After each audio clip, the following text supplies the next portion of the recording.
Hi, I'm Dr. Raj Aquila. I'm UK Ambassador and Global Key Opinion Leader in Facial Medical Aesthetics. Welcome to my series of online training webinars.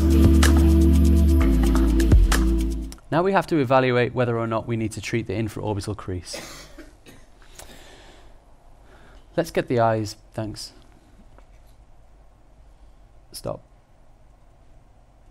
Now, I don't know whether I'm imagining this, but I believe that that result has got better in the time I was messing around in the lower part of the face. Why is this? It's integration.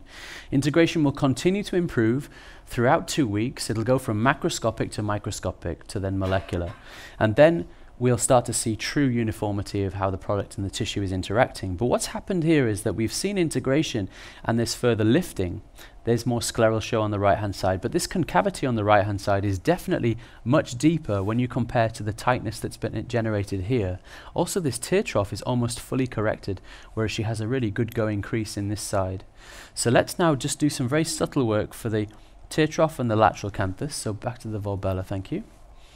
Now, if I'm going to treat the eye, then just like we begin in the outer part of the face for the cheek, like this, doesn't it make sense to inject here first? Because look what happens to the tear trough when I do this. Can you see that there's an indirect correction? So we're going to go into this lateral lid cheek junction. I'm just stressing it here to see where it lies. Always following the contour of the orbicularis retaining ligament. So we're going to follow it round like so. Well done, I'm sorry. I'm onto the periosteum now. Make a little elevation. So after I make that small tiny microbolus, I then take the product and I'm going to mold it upwards, because this is my little sticker that I'm going to tighten the lower eyelid up with. And when a patient asks you, please can you deal with the lines of my lower eyelid, if I chase these lines here directly, I'm actually giving weight to the lower eyelid. You're going to make the problem a hell of a lot worse. Can you see how now we're starting to promote an upward tilt of the lateral canthus? We can make that a little bit better by actually injecting onto the lateral canthus at the level of the orbital rim.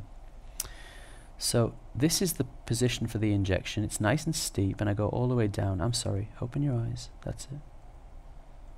So I get there very, very quickly, and then I make the little microbolus here. You can see it just there, and I'm actually in behind the ligament, and she didn't like that because there's almost like a pressure. Is there a pressure sensation when I do that? It just feels odd having strange coming through your okay, sure.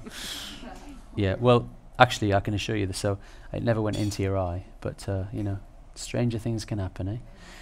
Now I'm going to mold that in behind the ligament, and I'm going to try and fix the outer corner into a better position, like so.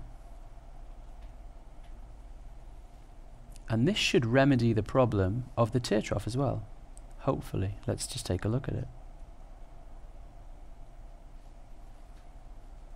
Okay, both eyes now, Chris. Okay, now she starts to go upwards and sharper in the lateral canthus. And if we have a look at the full 45 view, if I rotate you now this way, have a look at this, this quite dense concavity that she has here.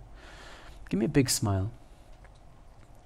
And relax. So she pleats very heavily here, and then on this side where she's had the treatment, you see it's completely open.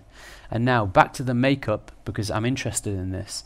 The pencil can now go down, and then it can make the swoosh if she wishes, and then it's uninterrupted by concavity, whereas previously she had that issue. Okay, perfect. And actually the left eye is now appearing like the whole eye is higher. It's not. It's just that the lower eyelid is higher. The right lower eyelid is sitting at a lower vector.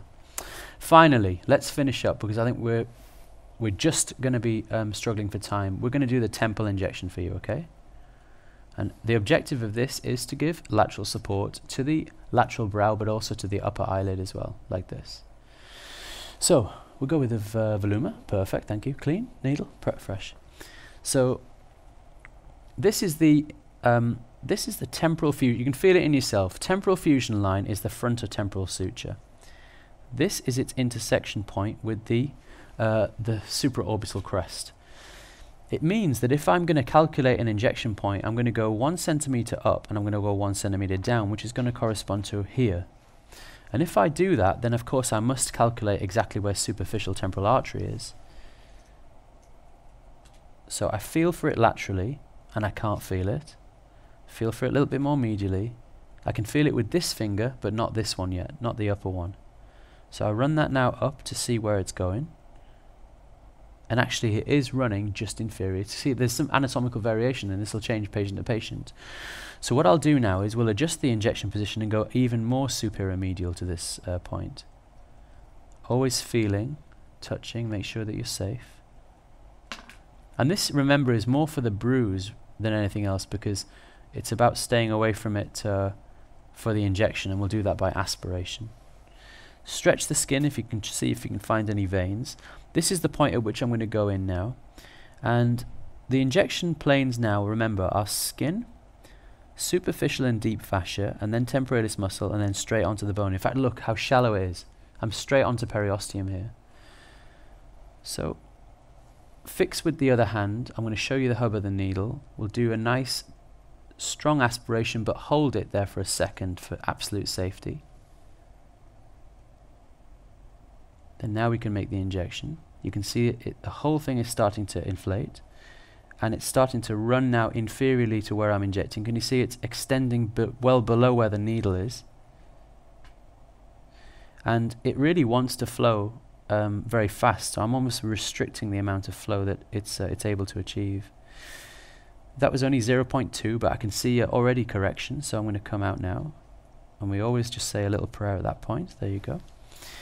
And mold that now, but not sort of very strongly, because it will mold very easily underneath the fascia. And if you're molding it, always molding it in the direction of the desired lift as well. So you want to give a superior lateral strength to the eyebrow, and the transition between frontotemporal union. That's the key. Now once we do this, we should start to see that the tail of the eyebrow is better supported. Perfect. Okay, now let's rotate you this way. So you see on this side she has a concavity that extends all the way down that supraorbital crest. See, on this side, from one injection point the whole thing is corrected, and then the tail of the eyebrow is now visible, whereas on this side the tail of the eyebrow is almost falling into the shadowed concavity here.